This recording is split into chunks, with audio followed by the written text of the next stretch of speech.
In this video, we're going to be looking at another feature of Gemma 4 that we did not have in Gemma 3, and that's multi-turn chat. And so if you've been following along with the videos, if you haven't looked at them before, we're using the tic-tac-toe model from it's lab 10.10. In the earlier videos, we looked at system instructions and we looked at adding thinking to our code. And so we're going to start with the code we did in those videos. The first thing we're going to do is a little bit of cleanup that'll make our code a little easier to work with going forwards. The first one is we have this line that was in our init function here, and it was just sort of old code that was hanging around. Initially, when we started working with Gemma 3, I was going to have system instructions, but Gemma 3 didn't have those, so this was just dead code hanging around. So I'm going to get rid of that. The other thing is that here we're saying, well, we're going to initialize the API. Where are we at here? So we call our initialize API method. That's down here.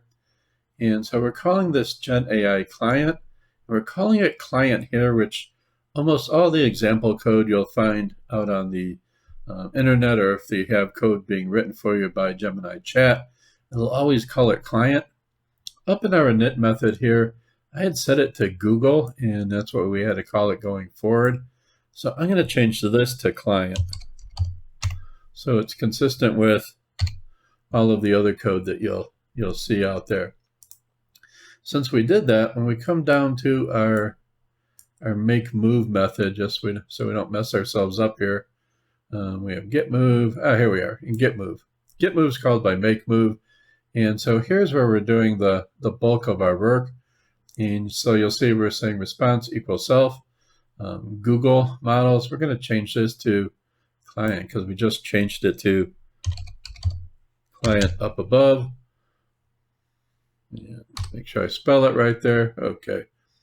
And so now we're set with our cleanup, and we're going to start diving into doing our multi-turn chat. So as I mentioned before, we already broke our instructions into system instructions and user instructions. Here we're calling a method up above where we create the text for both of those.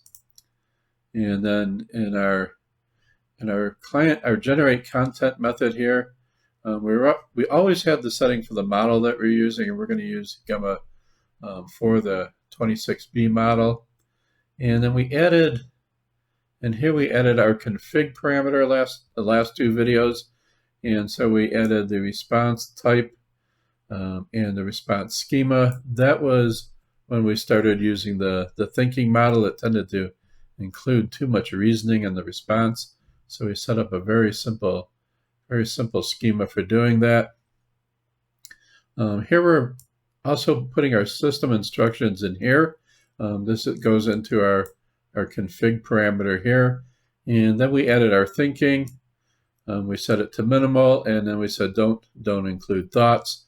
And then contents down here is our user instructions. We used to have all of our instructions there. So those are all covered in the prior two videos. So now we're going to dive into how we would change this to do a chat interaction with our Gemma model.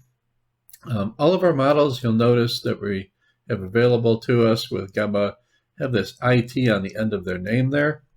The reason for that is they're instruction tuned, and so they're actually designed or have been specially trained to do sort of a chat interaction. So we're gonna leverage that capability.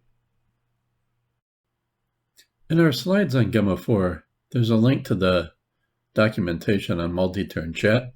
And if you look at the slide, it looks a little complicated, but we'll click on the link here and see that it's fairly straightforward.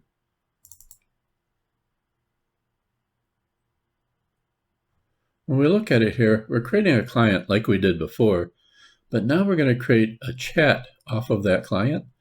And once we create a chat, we're just going to start sending, same as we got responses before by generating content. This time we're going to use chat. So we're going to send our messages via the chat method here. And you might look at this and go, hey, wait a minute. Where did all our code go for our configuration for setting up using the memory, setting up the schema, setting up the system instructions? They're not showing that here, but we'll dive into that. Let's go back and look at our code.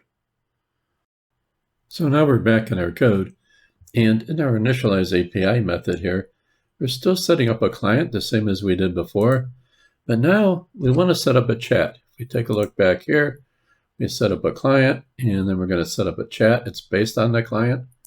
And so to start out, we'll say chat is equal client. We hit a dot, and it's chats.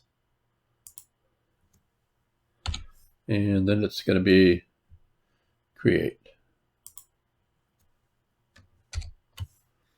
And so when we create our chat, we have to tell it what model we're using. And so we're going to go on down to our get move method, where we used to tell it the model here. And so we're going to grab it, including the parameter name model. So I'm going to grab that and just copy it up to the chat, so we won't have to tell it later. And so we're telling it what model we're going to use. We're going to use the Gemma 4 with the 26 billion parameters. One thing I am going to change here, before we're returning our client that we created. I'm going to take that away, and I'm just going to, actually I don't have to, I can leave the return so it's obvious it's ending. But I'm going to put on the front here, I'm going to put self.chat. So I can call it from down in the get move method, I can call it from there. I don't have to pass this back to my initialize method up here. And so up here, we're going to, before we're passing our client back, but we don't need that anymore. So now our initialize method just calls initialize API. Would have to, if we're doing our checkers program, it would have to pass the API because that came through in the constructor, whereas here we're prompting for it. Don't do that in your checkers program, or it's not going to work. And so then we're creating our client, and then we're creating our chat instance. We're telling it what model. But as I said, we have to get our configuration in here too. And so I'm going to put a little space in here, give us a couple blank lines to work with. And if we come on down to our get move, we have this, right now we're saying response here. Where are we at here? Response, here we are. Self, client, and then we're calling the generate content. We're passing our model, we're doing that up above now. And so this configuration parameter we have here, we're actually going to take it out of here. And we got to come all the way down to here. We're still going to have the user instructions being passed in our chat. So I'm just going to grab all of this config parameter, and I'm going to copy it. And I'm going to move it up here. After we create our client, but before we create our chat, I'm going to paste it in here. And so I'm going to call it basic config, and you'll see why in just a minute. So let's say basic config, and I'll indent these lines a bit so it's obvious that's part of the configuration. And so one more thing I'm going to do, I'm going to call it self. And the reason for this is when we're using chats, if we wanted to, we can set up a basic configuration as we did here. Here we're using the, if I scroll over here a little bit, we're using the minimal model here, and or minimal thinking level, I should say, with this model. If we wanted to, we could create a second configuration. We could call it, say, thinking config, and we could give it the high level of thinking. And then actually when we're doing our chat, if we wanted to, for certain steps, we could switch back and forth between the basic configuration and the higher thinking configuration. But we'll leave this for now. And so we have this basic config that we're defining here. And so I'm going to grab that. And then we have to add that as a parameter here in our create method for the chat. So I'm just going to add a comma and config. Which we can see here it's a, and then I'm just going to paste in the name of my basic configuration. And so I now have all of that configured. And as I said, if we wanted to, we could create another configuration with a different thinking level later on if we wanted to.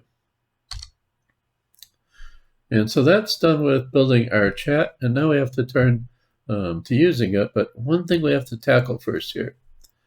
We're setting our system instructions, but if you remember, our system instructions are actually coming back from the get instruction method that we're calling when we do the get move. But we need them at this point. We have to have them available when we're initializing the API.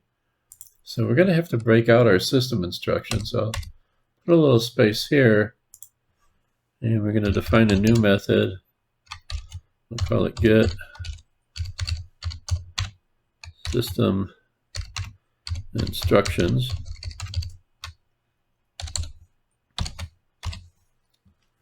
And then if we come down to our get instruction method down here, we're defining our system instructions, we're defining our user instructions, and then we're returning both. And so I'm going to grab the system instructions and cut them out of there. And then I want to take this away also. I want to, well, if I'm taking out the system instructions, I obviously don't want to return them. I don't have them. And so I'm going to come back up here, and I'll paste those in there. And then I want to say return. And I'm going to return my system instruction that's just created right there. So now, if I grab this one, I have to, in my initialize API here, before I create my configuration, so I'll put it here. We'll do it before we create our client. And we're going to call our get system instructions method we just created. And down here we're saying system instructions, or system instruction, I should say, the parameter equal system instructions, the variable name. So I copy that. And where do we put? Here we go. And so we're going to now say this parameter, system instructions, calls our get system instructions. That returns it here, and then we're going to pass it into our config here. And so now we're all set with setting up our chat, and now we have to pivot to using it down below in our get move. So now down here in our get move method, we have to change from our generate content approach to our chat approach. So previously, if we look at everything we're doing to generate our response, it was this entire block of code. So we're calling generate content, telling it what model we were using, telling it all of our configuration that we've moved up above, and then eventually telling it the user instructions. So we're going to change that to just use the chat approach. So let's go back to our documentation here, and we're saying response equal chat send message, and then we're going to pass it our user instructions. They're hard coding a message there. So if we paste that in, the one thing we have to change here is we have to put self in front of our chat, so it gets the chat we created above. And then here we're going to pass our user instructions. And then earlier, we had taken our system instructions out of our get system instruction, there's our get system instructions. We have our get instructions here. We took our system instructions out. We're just returning the user instructions. And so if we come down here in our get move, before we're returning both, so we have to take our system ones out there. And so we're getting our user instructions still, and that's what we're going to pass in the chat. And so I'm going to take all of this out here. And so we said before we could pass our config if we wanted to. So we did it when we set up the chat, but if at some point you're going through the game and say in the checkers game you wanted to switch from the minimal to the high level of thinking, which you got to watch out for that because it can really eat up the time when you do that. If we had created a separate configuration for that, we could, when we pass our user instructions, we could put a second parameter in there that says config and says which configuration we're going to use. But we're just going to stick with the configuration we set up above. So now let's give this a try. I'm going to click the play button and it'll ask for our API key. Oops, no, we didn't even get that far. We had a bug. So I'm not going to drag you through all of the gory details of debugging this, but we had an object has no attribute initialize API. And so I'm going to come up here. We have a number of bugs that we've introduced, or I've introduced along the way here as we're making some changes. The first is the initialize API isn't visible here because I had the indentation wrong on my new system instruction method here. So I'm going to indent that. And that won't fix it completely because we want this to be a method that's specific to our class. And so we have to put the self parameter in there. Otherwise, that's not going to work either. If we get that fixed, we'll find we have a couple more bugs along the way. One is that we're in this initialize API. I copied our configuration from down below. But when I did, I accidentally brought along a spare comma here. So this should be ending the generate config here. So there should be no reason for a comma after that. And so that's going to blow us up. We set this one to self.basic so that we could call it down below. We want to use this configuration possibly later if we wanted to be able to switch configurations. And so, but we forgot to put self.client here. And so what's happening is our client's actually shutting down before we're able to do anything. So we have to set self.client, otherwise it shuts down when this method ends. Another thing we'll notice is that since we changed that to self.client, we want to do the same down here. We want to say, well, this is the client here that we want to call. I think that solves all of our bugs that we had found. So let me get back to our get move method here. We're going to get our response. So let's see what we have if we hit play. Well, going a little further, at least it asks for the key. I'm going to paste that in. And so it's going to let me go first. So I'm going to pick the upper left-hand corner. And then it's thinking about it. It'll pick the middle. And I'm going to pick the upper right-hand corner. See if it lets me win here. It did not. So I'm going to pick I know it should pick the one in the middle at the bottom. But we're going to let it win this time. So I'm going to pick the last row and the last column and see if there it did, and it won the game.